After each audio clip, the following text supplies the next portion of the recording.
One of the hardest things to get right when it comes to content creation is good quality audio. These days, the cameras that are in your phones are so good that they can make up for a lack of skill. You don't have to necessarily have the best lighting. You don't necessarily have to have a fancy camera like I'm recording this on now. Your smartphone is an amazing camera and can be used in just about every situation to get really good looking video. But what's more important than good looking high quality video on a YouTube video is good high quality audio, because people will tolerate subpar lighting or not the best framing. But if it's hard to hear what you're saying, then people are not going to watch. They're going to click away. Now, recently, for my other channel, which was my gaming channel, I went to a gaming convention. And while I was there, one of the things that I wanted to do was talk to developers about the games that they were making. And I was very nervous about how well this would go, because it's a crowded environment with lots and lots of noise. And I wanted to have something that was dummy proof, because I didn't want to have to slow down and think about all of the things that I think about when I'm setting up a shot in this room. I wanted it to just be simple. And thanks to Rode microphones and the Rode Wireless Pro, it was absolutely one of the best content creation experiences that I've had, because all I ever did was grab a microphone, this one right here. I would hand it to the dev and I would say, clip this to your shirt, red light side up. And then we would have a conversation.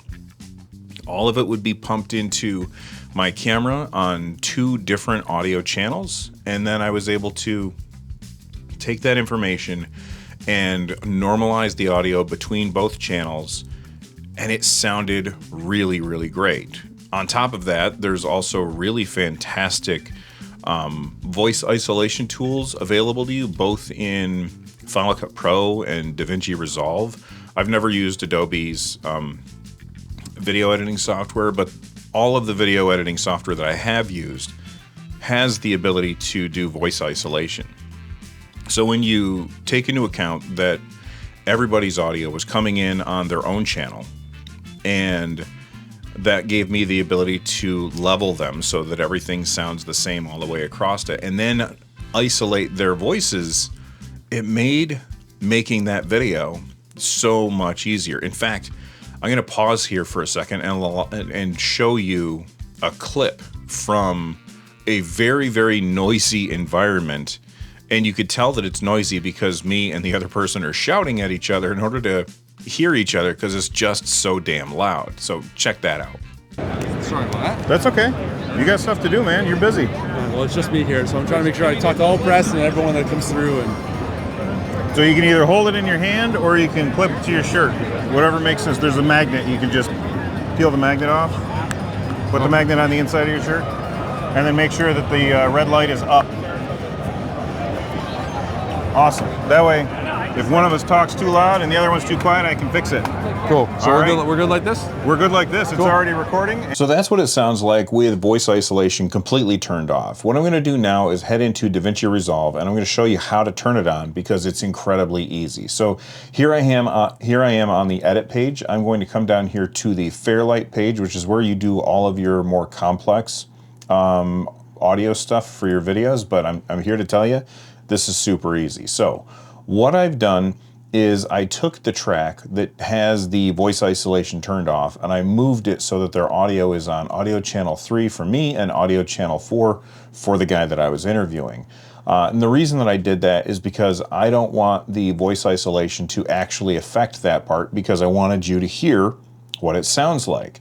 And then on track 1, I'm going to turn on voice isolation so that you can hear how that sounds. So it's so easy to do. All I got to do is take a look. I got channel audio 1 and audio 2. I want both of those to be the ones that I'm going to adjust. So here's A1 in my mixer right here. If you don't see your mixer, you can click on this button right here and it'll bring up your mixer. If you can't see all of your different channels, you can just grab this handle right here and drag it out.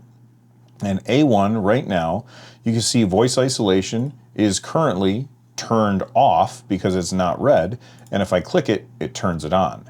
And then I'm going to click on the little controls here, and it's set to 100%, which is really aggressive. I can just grab this and drag it to the left, or I can double click in here and just type in like 30%, which is usually pretty good. And now I need to do the same thing for dialogue 2. Turn it on, go in. I had actually already done that, so let me set that to 30.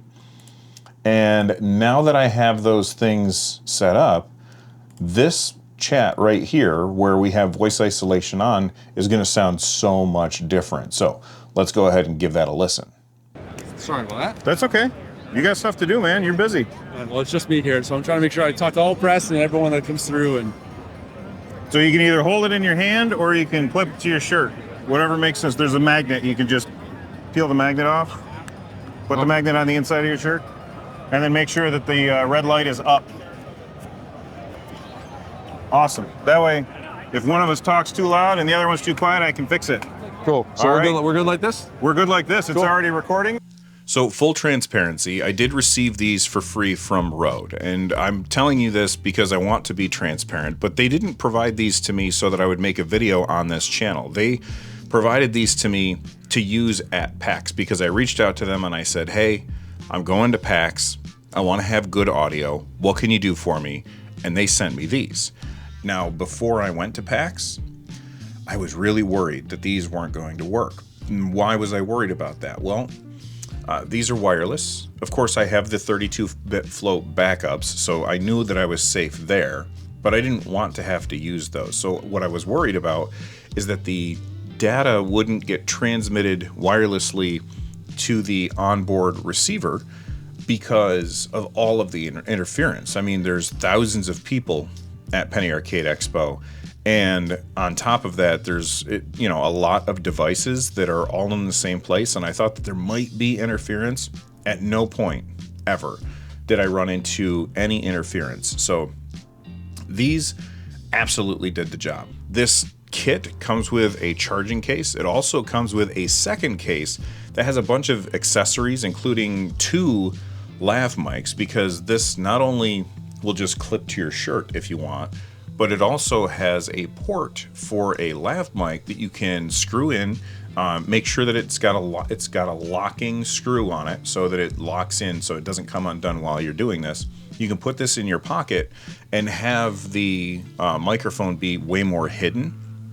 And I would say that the audio quality of the lav mic and the audio quality of this thing are pretty much on par, so you're fine either way. I tend to just use it like this because it's simpler and it sounds just fine, and I can get this closer to my face than I can with a lav mic. That being said, if you want to have a mic be more discreet, the lav mic is obviously the way to go, and it comes with 2 of them, so you don't have to worry about that. All of that stuff is in your second case, including like this little data transfer wire, another data transfer wire that I actually keep in my backpack.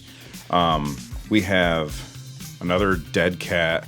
On top of that, we have the lav mics that I was telling you about. And then, of course, we have these little caps that go on your lav mic in order to, be like a windscreen as well. So I will say one complaint that I have is that this case is just a little bit too small, and I wish instead of giving us 2 similar sized cases, one for the mics and one for the accessories, they gave us one slightly bigger case that could hold this, my wire, and a couple of other things. But as soon as, I can put this in the case with the dead cat on, I can fit the wire in there, but then it's super tight, it's hard to zip closed, and it's packed solid. And I could just do with this case being just a little bit bigger. So that's my one gripe with these. Everything else about them is nearly perfect for my use case. I'll end there, and the last thing I'll say is if you have questions about these, let me know in the comment section down below. Thanks for watching. Hope to see you on the next one.